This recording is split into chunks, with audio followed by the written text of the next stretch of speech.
সকল মানুষের সার্বিক কল্যাণে সমাজ ও রাষ্ট্রে ইসলামের আইন বিধান প্রতিষ্ঠার উপায় বিষয়ে ইসলামী সমাজের উদ্যোগে আজকের এই শান্তিপূর্ণ গণ জমায়েতের পর্যায়ে গুরুত্বপূর্ণ বক্তব্য রাখবেন ইসলামী সমাজ ঢাকা মহানগর দক্ষিণের সম্মানিত দায়িত্বশীল জনাব মোহাম্মদ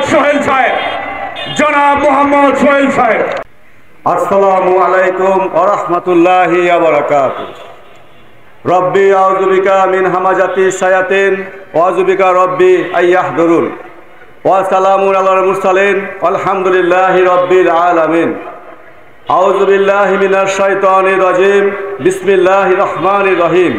ইয়াওমা নাদউ কুল্লা উনাসিম বিইমামিহিম ইলা আখির আয়াত। সম্মানিত উপস্থিতিগণ, আলোচনার শুরুতে আমরা মহান রব সর্বক্ষমতার একমাত্র মালিক আল্লাহ সুবহানাহু ওয়া তাআলার দরবারে শুকরিয়া জ্ঞাপন করব।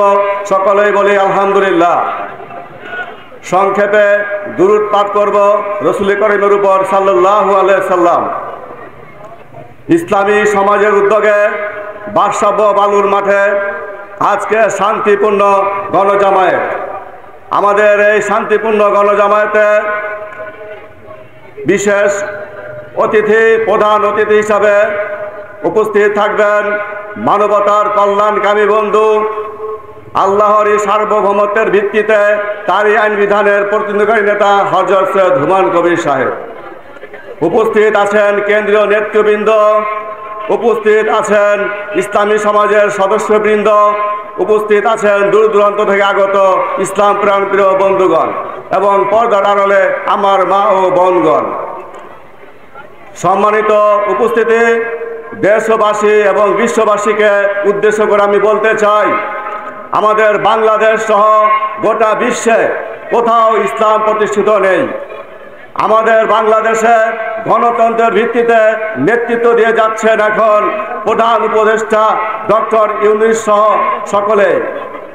আমরা ইতিমধ্যেই জেনেছি আমাদের বাংলাদেশে যে ব্যবস্থাটা প্রতিষ্ঠিত আছে সেই ব্যবস্থার ভিত্তিতে নেতৃত্ব দিয়ে তারা এই দেশের কল্যাণ আনতে পারেনি।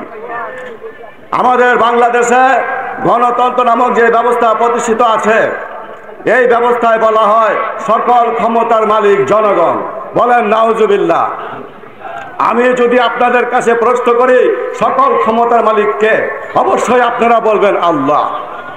আল্লাহ যদি সকল ক্ষমতার মালিক হয়ে থাকে তাহলে আল্লাহর আইন বাদ দিয়ে যারা নিজেরা আইন রচনা করে তারা নেতৃত্ব দিচ্ছে, তারা বৈধ নেতা না অবৈধ নেতা?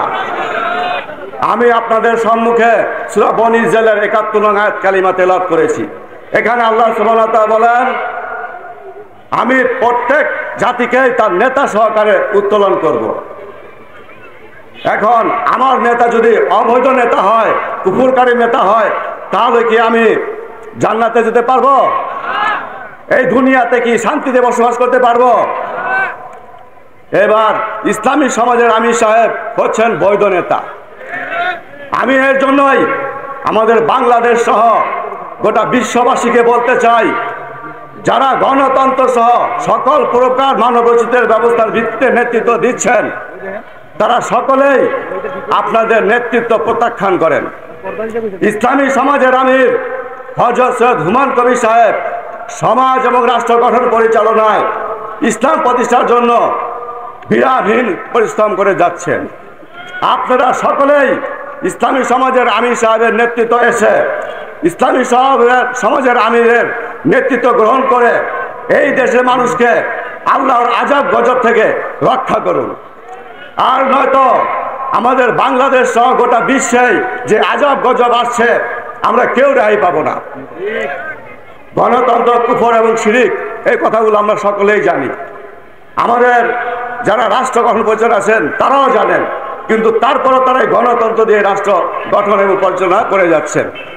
সম্মানিত উপস্থিতিগণ, আমি বলতে চাচ্ছি আমাদের বাংলাদেশে যতগুলো দল আছে ইসলামী দল সহ সকল দলের নেতাদেরকে আমি আহ্বান করছি ইসলামী সমাজের আমিরের নেতৃত্ব গ্রহণ করুন এবং ইসলামী সমাজে সামিল হয়ে ইমানি নৈতিক দায়িত্ব পালন করার আহ্বান রেখে আমার সংক্ষিপ্ত আলোচনা এখানে সমাপ্ত করছি।